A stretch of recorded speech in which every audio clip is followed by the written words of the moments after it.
صحیح بخاری کتاب انبیاء علیہم السلام کا بیان، حدیث نمبر 3509۔ رسول اللہ صلی اللہ علیہ وسلم نے فرمایا، سب سے بڑا بہتان اور سخت جھوٹ یہ ہے کہ آدمی اپنے باپ کے سوا کسی اور کو اپنا باپ کہے،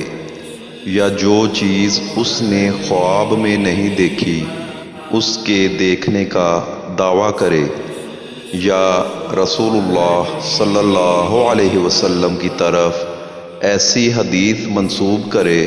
جو آپ نے نہ فرمائی ہو۔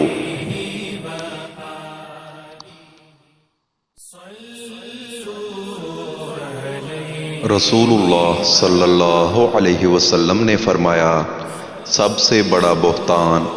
اور سخت جھوٹ یہ ہے